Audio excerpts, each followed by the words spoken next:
All right, let's dive in. When we think about history, we often focus on these huge, sweeping events. But sometimes the most powerful stories are found in a single thread, a single life. And that's what we're looking at today. The story of a woman named Joan, whose journey of devotion is just, well, it's pretty incredible, especially considering the time she lived through. In this quote, it just nails it, right? The tapestry of existence is woven not just from grand celestial events, but from the singular threads of individual journeys. That's exactly it. We're zooming in, past the headlines, to get into a really personal story. It's a quest that starts with, a feeling that something's missing and ends with this deep, unbreakable connection. So, let's set the scene. Part 1, where this all begins. Okay, so picture it, the late 1960s. America is just churning with change. And for a whole lot of people, including our main character, Joan, there was this spiritual malaise, this deep feeling of dissatisfaction. It felt like the old rules, the old answers, they just didn't fit anymore. And for many, the answer wasn't to fight the system, but to leave it behind entirely, to go find something real somewhere else. And that search, it led Joan to what they called the hippie trail.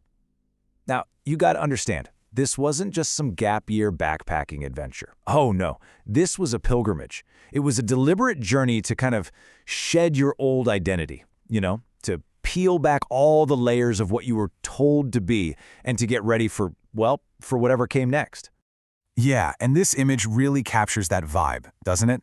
It was a true spiritual exodus, a choice to walk away from a world that felt hollow and step into the unknown, a world that felt charged with possibility, even if no one knew exactly what that possibility was yet. Okay, so Joan is on this wide-open search, right? No map, just a feeling. But all of that is about to change. A single, totally random encounter is about to give her entire journey a laser-sharp focus. I mean, can you imagine this? You're in some small, dusty restaurant in the middle of Afghanistan.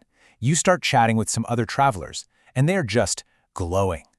They're talking about this kid in India, a 12-year-old boy they call the Master, who they say has this incredible ancient wisdom. For Joan, this wasn't just a cool story. This was everything changing, in an instant. And that's the key right here. Her whole search, which was so vague before, just snapped into focus. You have the encounter in the restaurant. That leads to this revelation about a 12-year-old master.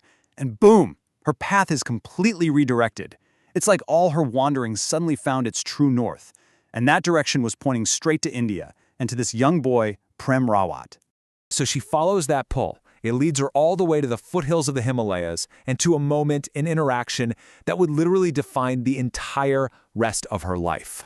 So she finally gets there. She finally meets this 12-year-old boy. And there's no small talk, no, how was your trip? He just walks out onto a porch, looks her dead in the eye, and asks this incredibly direct, simple question. What do you want? And her answer, after all those years, all those miles, was just as simple, just as direct. One word: peace. That's it.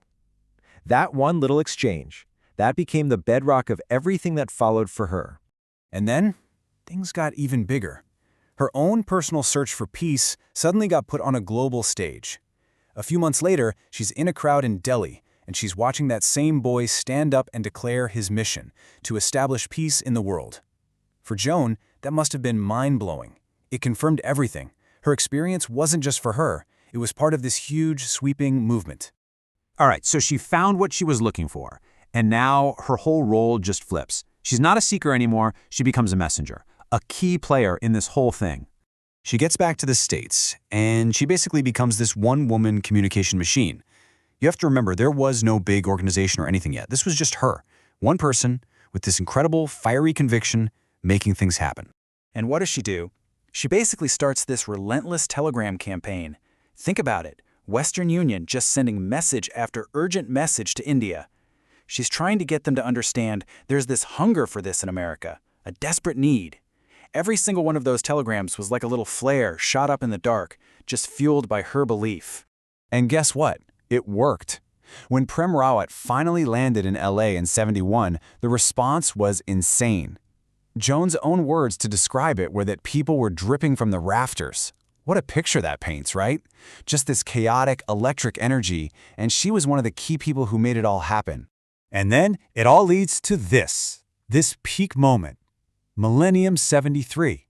Suddenly, she's on a stage in the Houston Astrodome, co-emceeing this massive event. She had truly become this essential link, this bridge connecting an ancient Eastern message with this huge, modern American audience. But, that kind of intense, fiery energy, it can't last forever. And it didn't. Joan's journey started to shift into a new phase, a more mature, a more grounded, and in a way, a deeper one. So, in the mid-70s, the movement hits this huge crisis, a very public family split, and a lot of people's faith was really tested. But Joan's, it never wavered. And you have to ask why, right? Well, it's because her belief wasn't tied up in the politics or the drama of the group. It went all the way back to that one simple, direct moment on that porch in India. That was her anchor.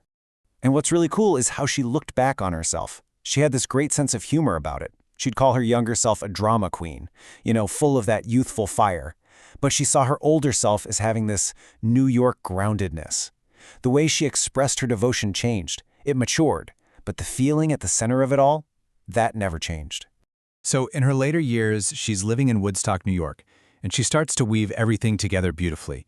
Her inner spiritual practice and her outer work in the world. She got really deep into holistic healing, things like polarity therapy and crystal work. She was showing that inner peace isn't separate from our physical well-being. They support each other. It wasn't about the search anymore. It was about living it, integrating it all. And that, right there, is really the heart of her entire story. After everything, the journey on the hippie trail, the wild events of the 70s, the controversies, her own personal evolution, she always said the same thing. The feeling of the heart has never changed. That core experience was the constant. So that kind of brings us back to ourselves, doesn't it? Joan was so certain about her truth that she sent these urgent telegrams halfway across the world. So let me ask you this. If you could send a telegram to your future self, one urgent message, one core truth that you never want to forget, what would that telegram say?